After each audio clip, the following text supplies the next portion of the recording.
up, everyone? Welcome back for another episode. We are your internet historians. And in today's episode, we will be discussing the history behind the movie Blackkklansman.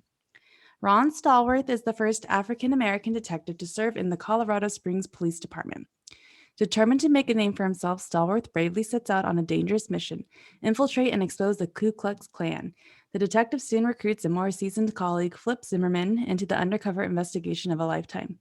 Together, they team up to take down the extremist hate group as the organization aims to sanitize its rhetoric to appeal to the mainstream. So, you guys, what were your thoughts on the film?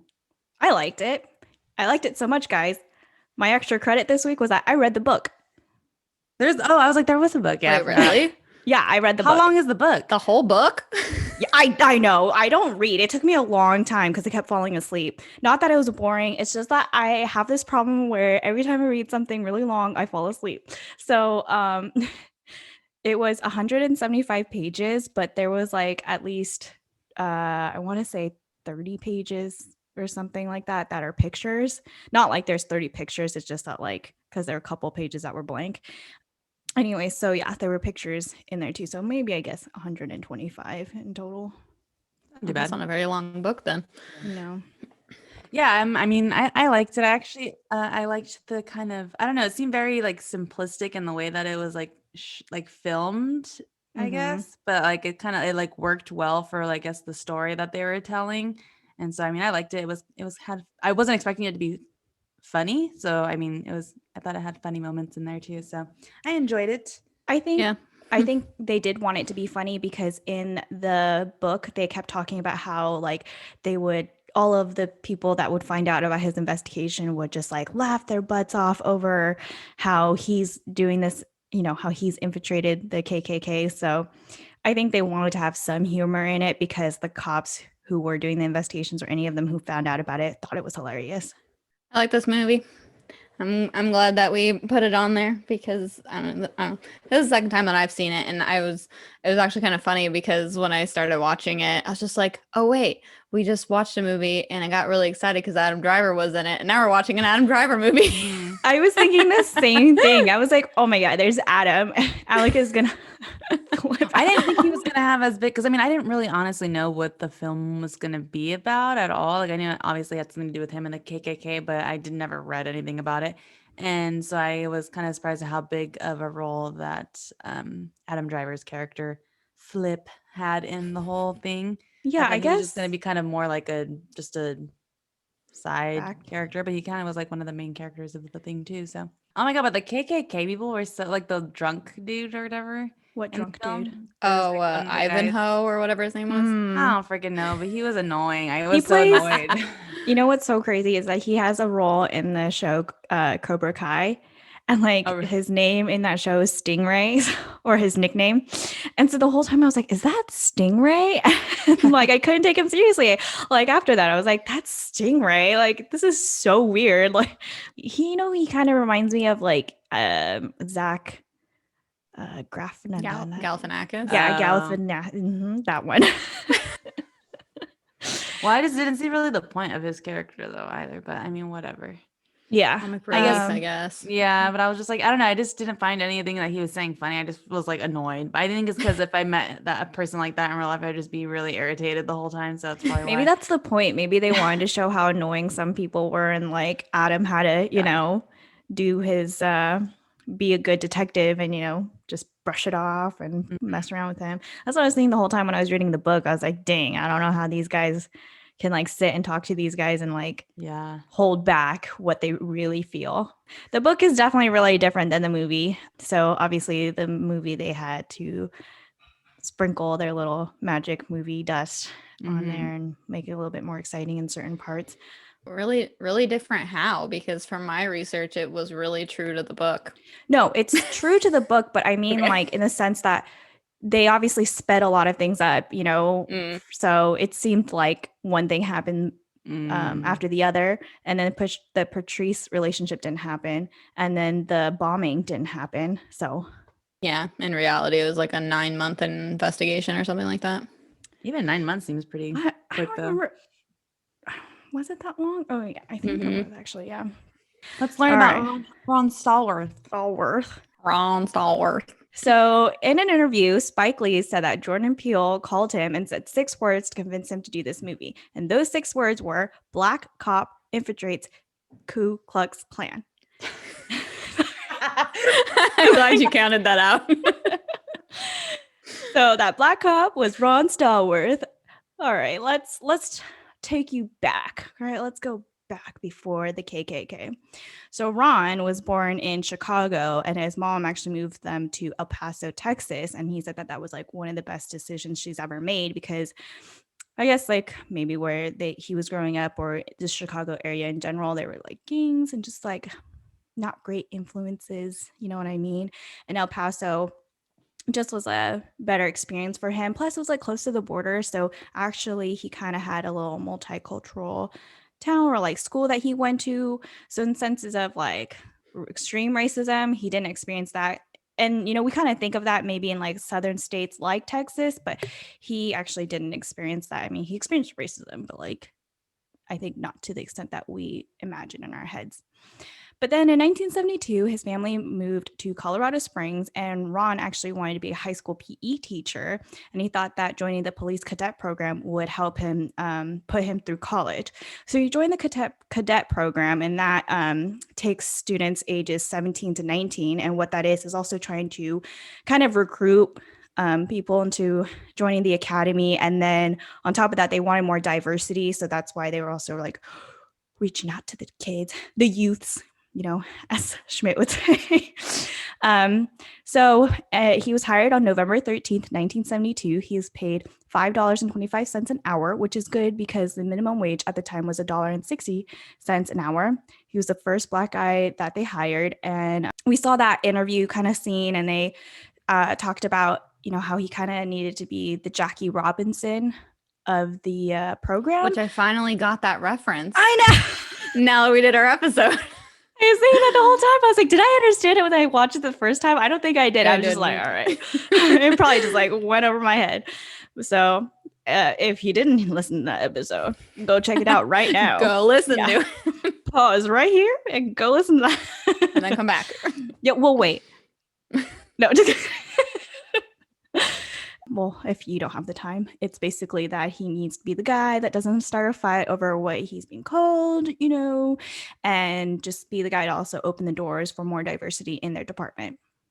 So Ron did work in the records room, and he actually said that he liked working there. Like we watched in the movie, he kind of seemed to be annoyed. It looked like he was actually more annoyed with the people who would come in and ask for certain records, but no, wait, he didn't like it because he went to the big boss and was like, I need to get out of there. I don't know if you guys remember that, but I just remembered it right now.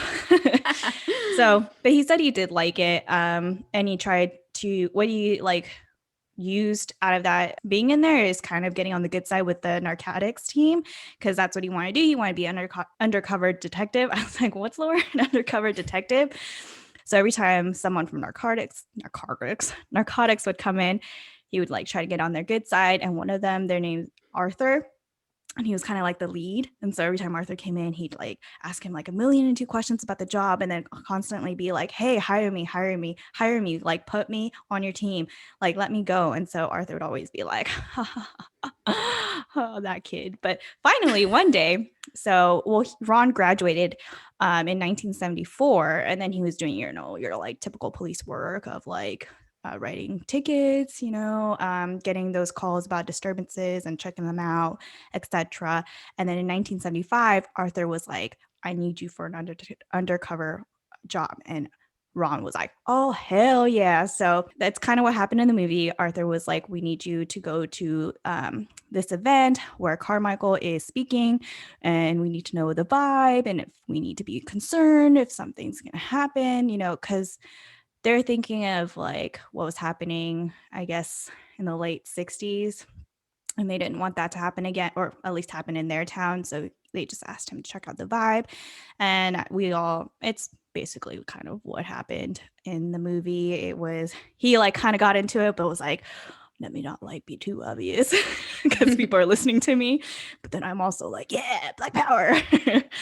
So anyways, that happened, and it was like whatever. And then between and then he kept doing his job between 1975 to 1979. And he did get transferred to the intelligence unit. And one of his jobs there was to read the paper and see if there's anything that stood out that he needed to kind of like dive deeper in. And so that's when he stumbled on the ad for joining the Ku Klux Klan. So it went a little bit different, not as exciting as in the movie. He just saw the ad and it had a P.O. box address. So what he did was he just wrote a simple letter requesting for reading materials and also stated that he was a white man concerned with the N-words taking over things. He signed it with his real name, but the undercover line and address, which were both untraceable, mailed it, basically completely forgot about it because he didn't think it was real. He was just like, so it just seemed like so out of the blue and so weird that it would be in the paper. So he just thought it was maybe a prank.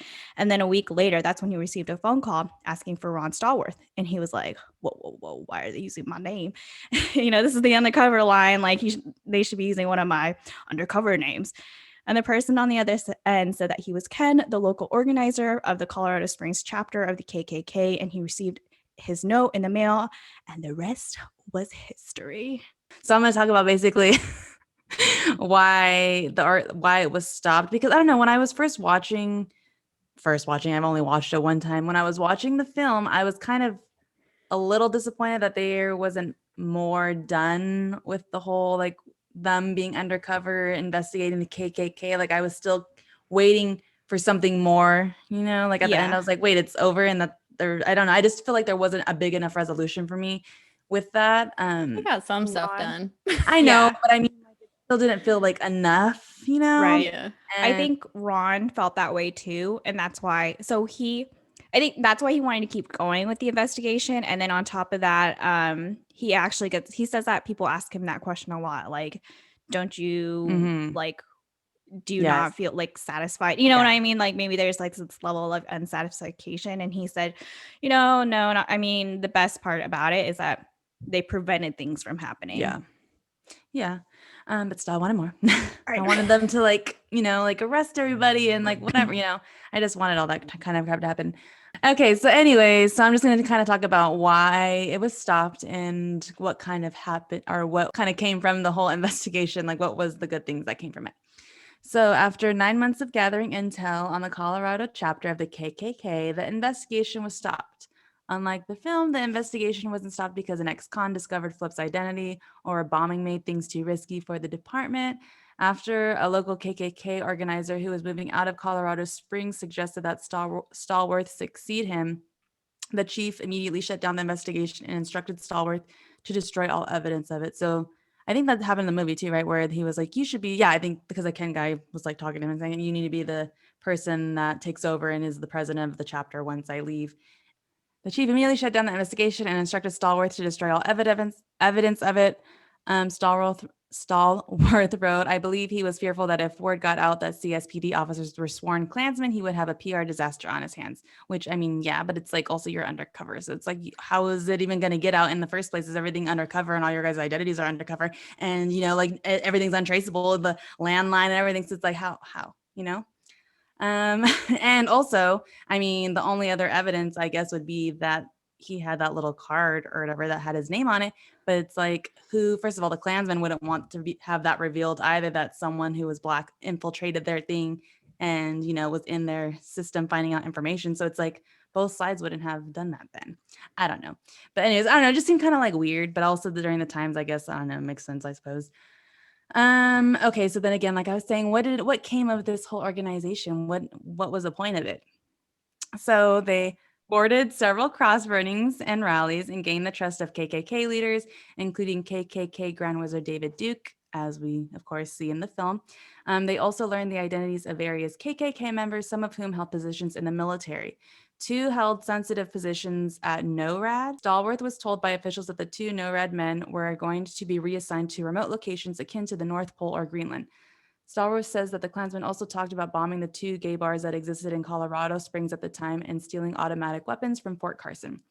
Though the operation yielded no arrest, it was considered a success. As a result of our combined effort, no parent of a Black or other minority child had to explain why an 18-foot cross was seen burning. He wrote in his book, no child in the city limits had to experience firsthand the fear brought on by this act of terror. Which the whole NORAD thing was like pretty interesting to me, but I don't know, it just seems like, why are we protecting people? Why are we reassigning them, like fire them and reveal everything of, I don't know, I mean, hate. they probably did get fired. I was going to be like, maybe it's an HR thing. I don't know. But it says that they are reassigned. Yeah. I mean, it's probably information that they weren't going to reveal to them. I mean, that's the federal government, so who knows, but still. I'm just like, I just want more, Give me more of things that happen. I guess it's like, unless they're actively doing something while participating in the group, I don't think there's anything they can do, because I think they mentioned in the movie that they could get them on like weapons charges or something like that, but like they have to have like a lawful reason to press charges. They can't just be like, oh, you're a part of this hate group. Like they would have to be doing a hate crime. So I guess if they caught them all at the cross burning, then probably they would arrest them. Even when they said that they were talking about stealing automatic weapons, I think they were also, they basically, even though they talked about it, they didn't actually do any of the things that they talked about. They didn't actually steal any weapons or anything like that. I thoroughly enjoyed this movie, and I guess it's like, oh yeah, they're pulling from his book and stuff, but I guess I didn't realize like how much actually is really based in fact. Like they got a lot of it is pretty much just straight from the book. And because I watched a couple interviews with the real Ron, and he's just like, yeah, that's pretty much it. Like one thing though that I could, when I was looking up stuff though, it was saying that some things obviously they couldn't like verify actually happened. Yeah. Right. It's just basically Ron's word, because the people he worked with, they can't be revealed, and their identities can't, they can't themselves can't confirm anything. Yeah. This movie came out in 2019, 18? I think it's 18. Yeah. 18? Okay. So so this movie came out in 2018. He published the book, which is called Blackkklansman, in 2014, but he didn't even speak publicly about the investigation until 2006. Right. So he was keeping it tight-lipped for a while. I don't know how people can do that. I mean, for that long, like eventually something has to slip. Well, I think obviously his job was on the line, or yeah, he's since retired, so exactly. Yeah. I think I guess he that's pretty true. much spoke about when he Because retired. even with the Navajos, how they kept all that secret for so long. I'm like, how do you keep it secret for that long? Like, I didn't understand secret for like the time being that you're under the investigation or doing the investigation or whatever. Alrighty, so I got a couple fact checking points here. His partner, Adam Driver. So as Lisa was saying, he responded via mail. He didn't call right off the bat. He said he used his real name because, quote, the simple answer is, I was not thinking of a future investigation when I mailed the note. I was seeking a reply, expecting it would be in the form of literature, such as a pamphlet or brochure of some kind. All in all, I did not believe my efforts would have any traction beyond a few mundane auto-mailed responses. When they got back to him, then he's like, oh no, I used my real name. Also, I'm Black. So what are we going to do now? So Pull a Dave Chappelle. Yeah. So his partner is kind of sort of true to Adam Driver's character. In his book, Stallworth keeps the officer's identity somewhat obscured for his own protection, referring to him only as Chuck. He was a willing, if wary, participant in the investigation, and unlike the movie, they actually had another officer too, named Jim, and he also went undercover in the Klan. But there were no lie detectors or anything like that, and neither one of them were Jewish, so there wasn't like this added pressure to keep I guess that would be like a double identity secret. They didn't have to. I think they just added that for dramatic effect, and also, as we'll talk about, the what was it called, the double consciousness. Yeah. One thing that happened in the book was that so Chuck is Adam Driver's character, and the second detective that went in, his name is Jim, and when they had him filling out the application, he actually he wrote his real name on the application as well. Chuck and Jim did? No, just Jim. Chuck, oh, good detective, he knew what he was doing. Jim, rookie move. He Yeah. was like, I guess when they went to the interview process and then Ken gave the application, Jim was like filling it out, and then he was like, he wrote his real name, and then he went up to Chuck and was like, well, I wrote my real name, what do I do? And Jim was like, throw it away. And so anyways, he like threw it away or whatever, and he was like, oh crap, like, hey, can I get another application? I messed mine up. And Ken's like, how did you mess yours up? No, let me look at it. Let's see what you messed up with. And he dug it out of the trash can. And then Jim was like, no, please, like, give it back to me. And then Ken put it in his pocket and gave him another application. And then right before they left the bar or whatever they were at, Jim was like, hey, do you have a cigarette? I can, what is it? Not borrow, but steal or whatever, or mooch off of you. And so when he pulled out the cigarette, Really? I don't know what's the word. I don't know what it is. I bum a cigarette. Bum. There you go. Yeah, Bum a cigarette off you. So then he, when he pulled the cigarettes out of his pocket, he also pulled out the application, and Jim was like, "Oh, here, let me just get rid of that for you." So their investigation Smooth move. was almost botched at that point. Ron's interactions with David Duke, or Topher Grace's character, the whole part where he calls him up and inquires about his membership card because it had been weeks and it still hadn't been processed. He hadn't gotten it in the mail, is true. He called David Duke, and he just so happened to be in the office that day, so he answered and basically said the same thing that they said in the movie. It was an administrative snafu, and that he'd process his card right away and get that sent out to him. And as we had mentioned, he still like has the card, and he carries it in his wallet all the time.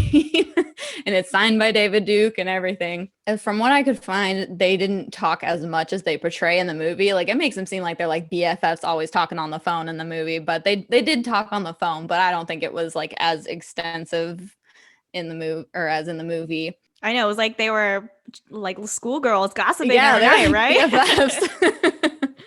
Yeah, but the part that always gets me is, which I guess did actually happen, is, let's see where. So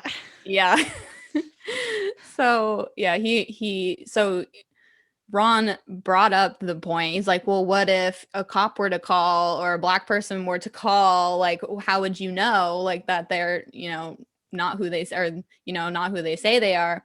And David Duke actually did say that he would know the difference between a white man and a black man on the way that they pronounce the word R. So he did actually say that. That part is just, it gets me every time. And then they did meet in person. Ron was assigned to be his bodyguard at his visit to Colorado Springs. Duke said, "That's fine." After Stallworth introduced himself, he said, "I appreciate the police department's efforts. Thank you." So then when he came to visit, it wasn't like a huge ceremonial thing.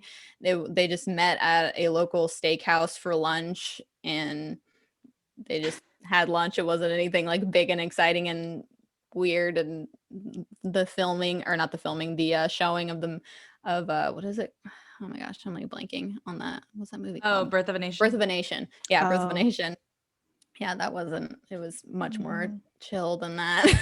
Just a chill KKK lunch, Stallworth's partner on the undercover case, portrayed by Adam Driver in the movie, was posing as Wyatt Stallworth at the time and was present at the lunch. During the meal, Stallworth, who had brought a Polaroid camera, asked Duke for a favor. "Mr. Duke, no one will ever believe me if I tell them I was your bodyguard. Would you mind taking a picture with me?" Duke agreed, and Stallworth's partner, who was working undercover, took the picture. Stallworth, who stood between Duke and another Klansman, the Grand Dragon of Colorado, which these names, the positions are silly. So he placed his arms around their shoulders at the last minute, just before the partner snapped the picture, very much like they show in the movie. Duke lunged for the picture, but Stallworth was a split second faster and got to the photo first. Duke reached towards Stallworth, but Stallworth warned him, "If you touch me, I'll arrest you for assault on a police officer. That's worth about 5 years in prison. Don't do it." Duke, furious, stepped back. Unfortunately, the photo has since been lost in a move. So I was bummed about that. That was one of the things where it's like, well, they couldn't confirm it because it's kind of basically just what Ron Stallworth says. He did say he moved like 3 or 4 times since then. And then, I was like, all right, I guess. One thing that was kind of interesting to me. So, at the very end when everybody's like gathered around Ron and he's talking to David Duke for the last time and reveals to him that he is black. That didn't actually happen, which would have been really satisfying. Yeah. I guess technically Duke never knew until Stallworth started doing interviews and talking about the story, because I guess a reporter followed up with David Duke to confirm whether or not what Ron was saying was true, and that's when he found out that he was black. Wait, I wonder, did they say if he confirmed it or not? Like, that's funny. I feel like he'd probably deny it. I didn't see anything about it. I would assume he probably Denied denied it. it. Yeah, that's what I was probably into. to save face. Yeah. One part that he did do that I don't know how he was able to compose himself was that, so he said that David was really polite to him up until he took that picture with him, and then David was like pissed the rest of the time. And then after the trip, Ron called him up and was like, how was your trip to Colorado? How did you have a good time? And was there anything that stood out? And he straight up talked smack about Ron and the picture, and he was so pissed, and he's like, can you believe he was gonna arrest me for assault? And Ron's just sitting there like not trying not to laugh, like, oh yeah, I can't believe he did that. It's like, if it was me, I would have broke my cover right there. Yeah, as you mentioned, Nicole, they did want him to step up and be president of the Klan chapter. And then that's when the chief of police decided that the investigation had gone far enough and told him to get rid of everything. But Ron said that he snuck out with the folders from the investigation. So he may still have all the stuff. I don't know if that was another thing that got lost, but he said that he just took it all instead of getting rid of it. That's what I would do. Shoot. Yeah. And then I think, Lisa, you already mentioned this, but his love interest, Patrice, was made up for the movie. He does briefly mention in the book that he was dating someone at the time, but not a activist, or what was she? She was like the leader of the Black Student Union or something like that. Yeah. President. He was actually dating his future wife at the time.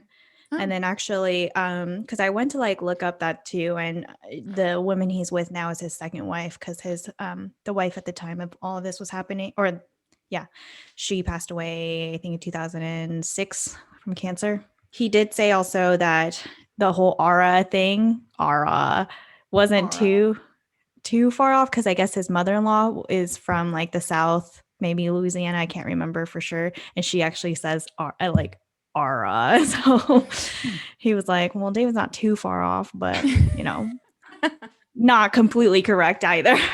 Yeah, another very satisfying scene in the movie was when they kind of frame, I guess, the racist cop in the bar. Oh. Where they are like listening and they catch him confessing on tape.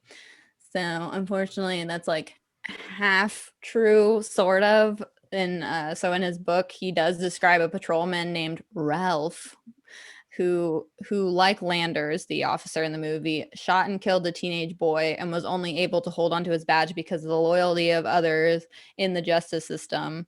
But unfortunately, justice was not served, and he did not get, he didn't confess and, get taken away like in the movie, which is unfortunate.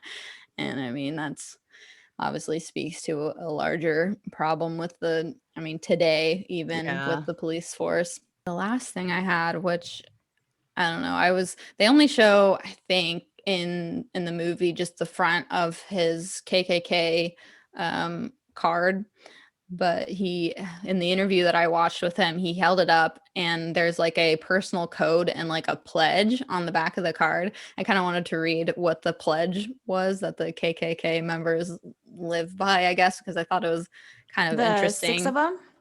Yeah. There's like 6 of them. Okay. Yeah. Go. So it says, I pledge. So 1, to untiringly work for the preservation, protection, and advancement of the white race. 2, to forever be loyal to the Knights of the Ku Klux Klan as the only true Klan. The only true Klan, which is, I don't know. 3, to obey all orders from officers of the Empire, which the Empire, I just think of Star Wars. Which, no, I guess that's off of, is it based on that? what's the empire? I can't remember. Is the empire based? They're not based off the KKK. They're based on Nazi Germany, right? I don't know. There's like this loose affiliation that people always make, but 4, to keep secret all fellow members and clan rituals. 5, to never discuss any clan affairs with any plainclothes officer on a state, local, or national level, which got me. That was hilarious. And 6, fulfill social, fraternal, and financial obligations to this order as long as I live. Yeah, So number that's 6 on the is back little. of the. Yeah, that's on the back of the. I was like, as long as I live. Jeez Louise, what if you change your mind? That's a big pledge. Dude, I wonder what like the other people in that chapter thought as well, like Ken, who was the leader, and then he had, what was it, like he had a bodyguard or somebody named, oh my god, I'm blanking on their names. Oh, I know one guy's name is like Tim. They had like a treasurer named Tim, and like actually Ken's wife is Mexican.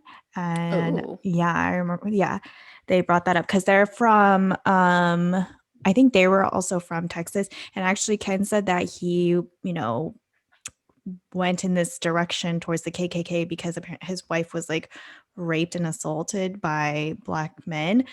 He kind of grew up yikes. in Texas or something like that. So I remember they pointed that out, and they were kind of shocked when they met her.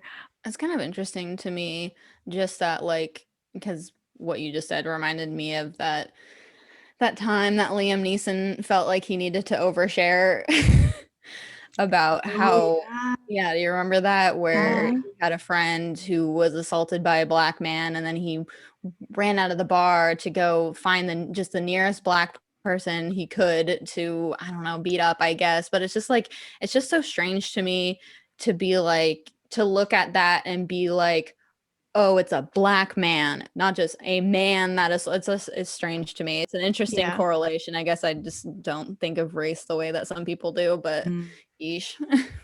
Do you guys know if Duke said anything about the film at all?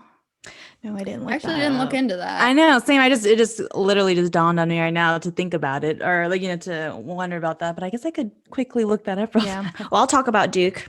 Okay. So David Duke, first of all, even though he is horrible, I will commend him for kind of trying to, what is it, rebrand the KKK.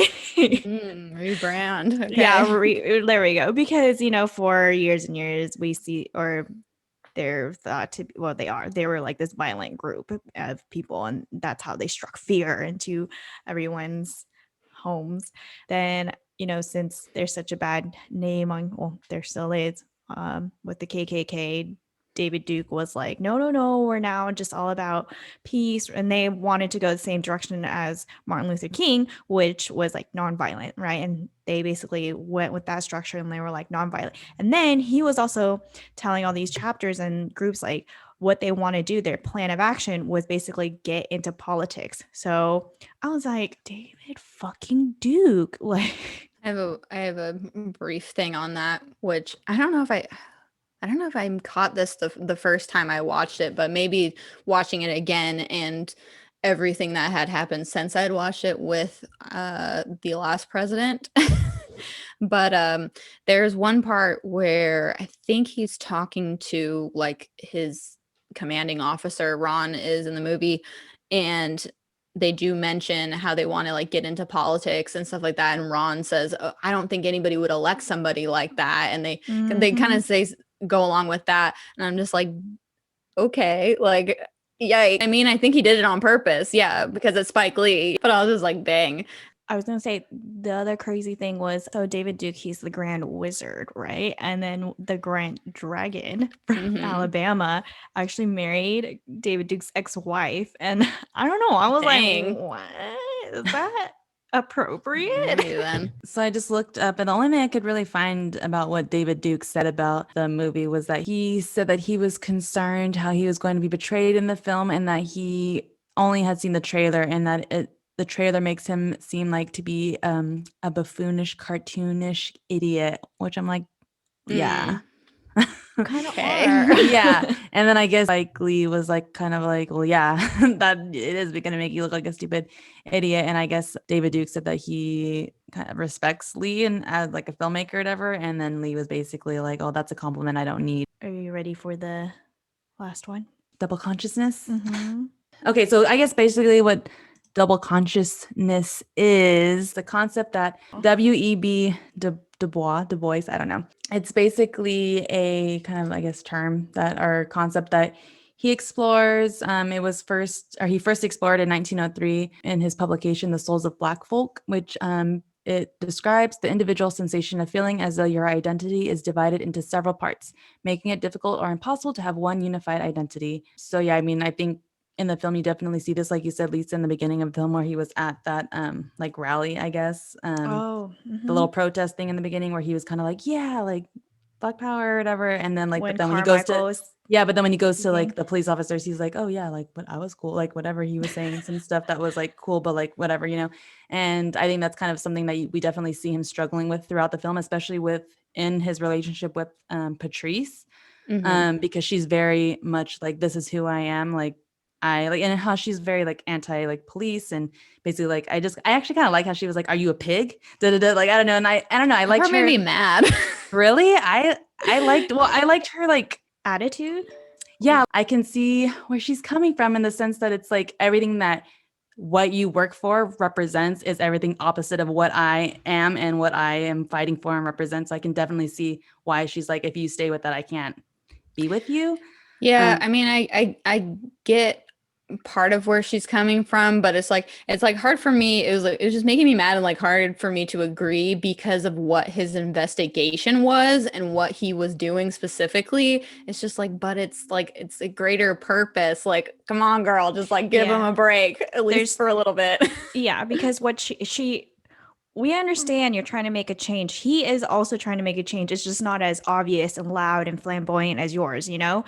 If they also want to be a part of some type of like change or to end like whatever race war that they thought was going to be created in the film, it's like, well, then you have to also kind of show where your cards are lying. If you're going to be after the Ku Klux Klan, then you have to show that's what you're. Well, that's why they wanted to hire Ron as their first black cop, you know? And also the thing I was going to say about the whole scene as well is that him being the first black cop, he did have to face that not in just the department but with the whole town itself, because these guys are seeing him as a cop and they're like, what the hell? They felt like he went to the dark side, you know?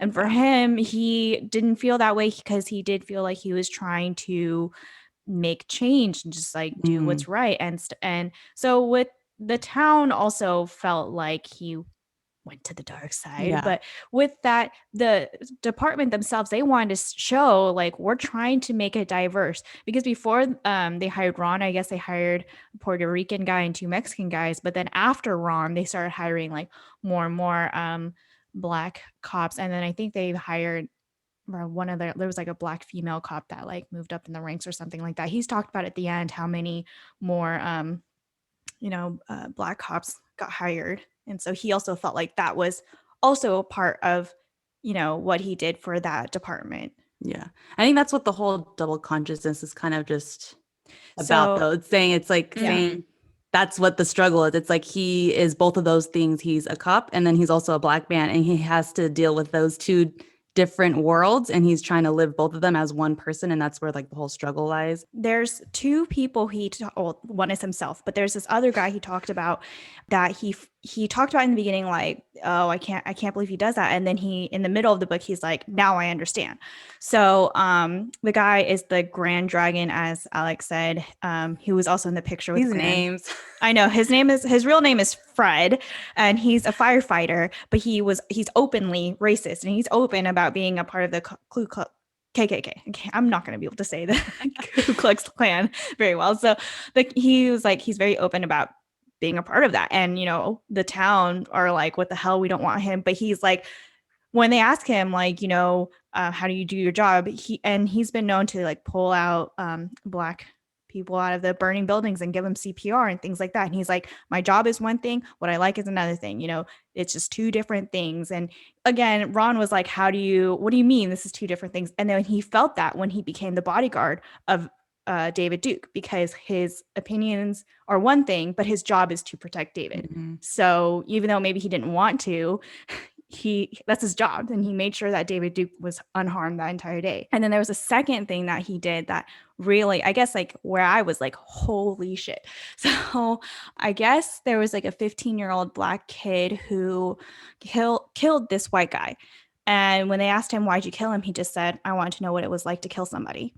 And they tried him for actually no, he wasn't 15, he was 17, I think, or something, basically under 18, and they tried him as an adult, and he got like life in prison, blah blah blah.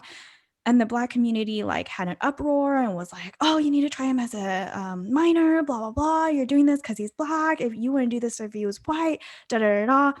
And then they actually got this guy, I can't remember his name off the top of my head, but he was like Martin Luther King's like right-hand man, best friend, the guy who was like even there when he got shot, all that stuff. He came because they wanted him to be kind of like a marketing tool or like something, a publicity tool in a sense, not marketing, publicity, like see, even we have this great leader on our side. And so they got him to come, and then Ron was also his bodyguard, and he had a private moment with him, and he was like, do you know the story? And he's like, this is actually like very unprofessional, I shouldn't have done this. But the guy didn't know the whole story. He just thought it was because this Black kid was being tried unjustly. And Ron was like, no, this kid actually just wanted to kill, and the white guy is actually he's actually innocent. He was just working a graveyard shift trying to support his wife and daughter. He got killed because somebody just wanted to know what it was like. Well, I was going to say, from the article that I read on double consciousness, they like kind of sort of gave a reason why they made Adam Driver's character Jewish, so that he would also kind of have that realization and that conflict about how he's like, I was never raised Jewish, but that's how people see me, and like it didn't bother me until now, type of a thing. Because JC said that, my husband JC said that he kind of also related to that because he was raised Mormon, because his grandma left the Jewish faith and all of that, but he is Jewish by blood. And he was just talking about how he wasn't raised in that faith or anything, but like as soon as he got to high school and someone called him the K word and brought it to his attention, that's kind of like when he realized, he's just like, oh, I mean, I guess this is a part of me, and that's how some people see me, and people don't like that. But it's like, I don't even resonate with that, but people don't like that, and they're putting that on me. So I just thought that was kind of interesting that he actually did resonate with Adam Driver's character in that part.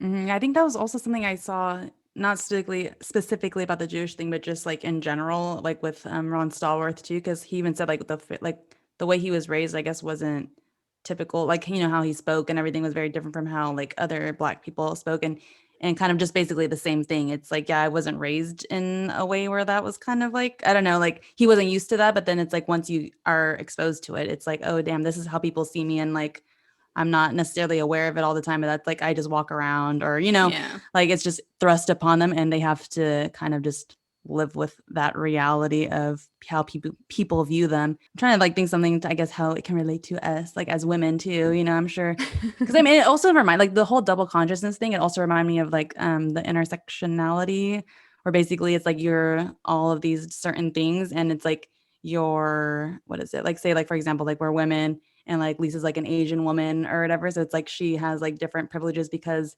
she's like Asian, or being a woman, or like all these things, but then she also has things that are where she's unprivileged because of those same things. Yeah, because there's even just like, what is it called, infighting, I guess, in what you're talking, it's like white passing, basically. It's just like, oh, you could be mixed race or whatever, but you're white passing, so you have privilege. And it's kind of, I don't know, silly, reminded me of like the current Bachelor, how there's people don't like the current Bachelor because he's half Black, his mom's white or whatever, and they're like, oh yes, it's their first Black Bachelor, but then some people are just like, oh, but he's not Black enough, and all of this stuff, and there's just like a lot of that. So it's just kind of like, yeah, I think that's the like a problem too. Like I think another thing I read about Ron Stallworth, like an interview where he was saying like with his like Black community he wasn't Black enough, but with like when he's like in the community with like police officers, he was like that like stuck out like a sore thumb, like it was just very Mm-hmm. different. It's like having to kind of navigate those two different worlds and not being enough in either of them. And Yeah. that's I'm sure it's really difficult, especially because again, like both of those things are who you are. So it's like hard when both parts of you are like not Not accepting enough. of you, yeah, Yeah. or of like who you are And as a you person. think it's your community, but then your Yeah. community's just like, no, Also you're shows you, not. yeah. Yeah. Yeah. And it's weird too, especially with the whole thing with The Bachelor. We're like gonna get all philosophical about The Bachelor, but it's interesting because even though like people are saying that like, oh, like he's not black enough or whatever, but it's like what the whole double consciousness thing is kind of also saying is that like even though to some people he's not black enough, but the world sees him as a black man, and because of that they're going to judge him as a black man and project those types of stereotypes on him because of him being black. Yeah, it was kind of interesting to not to go on a bachelor transit or I know. tangent, but there was even like because the another thing too is that this bachelor he hasn't come from any other like season of the Bachelor, Bachelorette, whatever all that Mm-hmm. they like found this guy, and so he like had a whole talk with the host Chris Harrison about how he feels kind of conflicted, but like in in his being raised with a black father and a white mother, he never saw it as strange, I guess, to have an interracial marriage. He thought it Mm-hmm. was normal or whatever. So it was just an interesting conversation that he had with Chris because he felt like he needed to justify if you were to choose a white woman, even though this season of The Bachelor is the most like diverse casting there ever has been. I mean, Mm-hmm. which is awesome, but it's crazy that it's taken this long. But Yeah. like he felt the need to like justify that because he knew, like coming from his community, well, whatever community he wants to identify with, that there are people on both sides, black or white, that would have a problem with him choosing a white woman if that's Yeah. what he wanted, choosing an Asian woman if that's what he wanted. Like it's just, yeah, Yeah. it's My problem with The Bachelor is just I'm like all like I don't care whoever they choose or whatever, but my problem is that there's never really any women of color that make it to like the top 5 or 3 or whatever. It's always after some point all of people who are like of color are all like dropped basically. So I'm like get them to I mean except Rachel Lindsay or whatever. She was like the only one I think that made it. I think she made it to, I forget which one, but she made it like the higher up in the thing in the whatever. I don't even know what it's called, but she made it up there in like the final rounds. I guess you say that. I finally found my words, but she yeah. made it in like the final rounds. And I feel like at least the seasons I've watched, there have never been anyone that has been of color that's made it past like, like they haven't been in the top 3 or whatever, Yeah. and that's what pisses me off. No, I mean you're right. It's like what I was texting you guys is that it's like literally a trope of these shows that like that gets made fun of all the time. Like they make fun Mhm. of it on SNL like, when they have their skits about the fake bachelor and there's just like, "Oh, you're Asian? Okay, let me take you to the door." Like Also, what it is with the whole double consciousness thing as well is that how we were saying how there's certain ways that people view like black people, and because of that, for instance, there was one other article that I read that was saying that like because society views them in this way that they in turn start to feel like that's who they are, so they start to just in turn live the stereotypes out. So like if the world sees you like they were saying that media holds a big role in this because media shows that a lot of people who are black are like athletes, they're rappers, or they're in jail or whatever. So it's like if you're constantly being fed that type of thing, that then you start internalizing like, oh, those are the only 3 things that I have out for me in my future because that's all I'm seeing, which is I guess why people say like the whole representation matters things and like film and television and all that stuff. But bringing him back from the movie, that whole thing about him having allergies or a cold or whatever and why his voice was different, that was real. yeah. He did say that. Oh, also another thing that was that the real Ron Stallworth said was that his afro was actually like an inch or two shorter than the one in the film. Oh, really? Yeah. Yeah. Oh my gosh. He actually has a story about his afro. So, I guess the uniform required a hat, and so the guy who was measuring his head for the hat didn't know how to measure his head, so he just straight up measured his head. And when he got the hat, it was too small, and the guy wouldn't like let him get a new hat, so he had to wear this like hat that was too small for his afro for like I don't know how long until like I don't know, somebody up there, chief, whoever was like, what the fuck? And he like made him go get a new hat, and the hat actually fit. But I was like, can you imagine seeing that in the movie? Like, I'm glad they didn't show that. That would have been so cringy. Yeah, because he actually says that he would like cut his hair, and then the chief was just like, "No, I like it." Thanks for joining us this week on the Internet Historians. If you enjoyed this episode, make sure to follow us on Spotify and Apple Podcasts and give us a rating. We would also love to connect with you, so give us a follow on Instagram where we give you sneak peeks into the subjects of our episodes. Next week, we'll be discussing Solomon Northup from the movie 12 Years a Slave. So don't forget to tune in. Thanks again, and we will see you next week. Bye.